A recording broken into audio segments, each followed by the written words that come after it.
2 minute for math লেসনের প্রথম ভিডিওতে আপনাদের সকলকে স্বাগতম। আজকে আমরা যে সূত্র ম্যাথটা নিয়ে করব সেটা হলো এই ম্যাথটা 10-6, 10-42, 10-66 অ্যান্ড 10-78। এটা খুবই একটা গুরুত্বপূর্ণ ম্যাথ। এই ম্যাথটা জানার জন্য আমাদের একটা প্রথম ফর্মুলা জানা উচিত, সেটা হলো tan theta, tan 60 minus theta এবং tan 60 প্লাস থিটা যদি অবস্থায় থাকে তাহলে যে থিটাটা থাকবে তার 3x হয়ে যাবে, অর্থাৎ 3 গুণ হয়ে যাবে। তো এই কিভাবে আসলো সেটা হলো গিয়া জানার জন্য এই থিটাকে যদি আমরা a এবং এটাকে যদি b ধরি তাহলে tan থিটার tan a মাইনাস b এর একটা সাধারণ সূত্র ত্রিকোণমিতির, এবং এটাকে a এবং b ধরা হলে সাধারণ একটা সূত্র পড়ে। তারপর দেখো যে tan 60 কে যদি আমরা a ধরি, এখানেও a ধরলাম, এখানে b ধরলাম, এখানে b ধরলাম, a minus b, a plus b সূত্র হলো a square minus b square. Same ভাবে a plus b, a minus b যদি ধরি a square minus b square.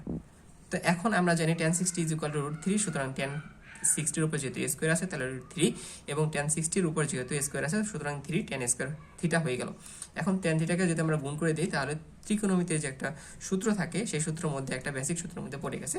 তাহলে সুতরাং আমরা কি জানতে পারলাম, tan থিটা 60 মাইনাস থিটা যদি থাকে এবং tan 60 প্লাস থিটা অবস্থায় থাকলে সেটা যে অ্যাঙ্গেলটা আছে সেটা 3x হয়ে যাচ্ছে। তো আমরা এই সূত্র, এই ফর্মুলাটা এই সূত্রটার মধ্যে ম্যাথের মধ্যে বসানোর চেষ্টা করব। সেটা কিভাবে, tan 66 যেটাকে আছে সেটা আমরা 60 প্লাস 6 লিখতে পারি, tan 42 এবং tan 78। এখন দেখো, এখন আমরা যেহেতু এই সূত্রটা ফেলাইতে হবে তার মানে আমরা কি লিখবো, একটা আমাদের ব্যবহারের জন্য আমরা tan 60 মাইনাস 6 আনলে তাহলে নিচে এখানে tan 60 মাইনাস 6 ভাগ করে দিতে হবে।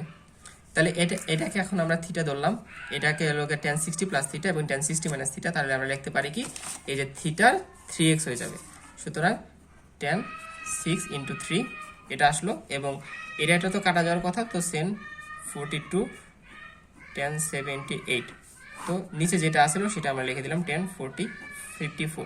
তো এখন দেখো tan 18 এবং tan 42 যেটা আছে সেটাকে আমরা এভাবে লিখতে পারি যে tan 60 মাইনাস 18, এবং tan 78 যেটাকে আছে 60 প্লাস 18 লিখতে পারি। সুতরাং এটাকে যদি tan 54, এটাকে থিটা, এটাকে minus theta, theta minus 60 minus theta এবং 60 প্লাস থিটা ধরলাম, তাহলে সুতরাং কি আসতেছে, এই যে 18 আছে সেই 18 এর 3x হয়ে যাবে, সুতরাং 54।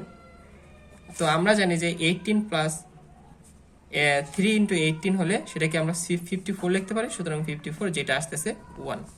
এটাই ম্যাথ। সুতরাং তোমাদের কেমন লাগলো একটু ম্যাথ কমেন্টে জানাও, আর যদি ভালো লাগে তাহলে আমাদেরকে আরেকটু ইনক্রিজ করো।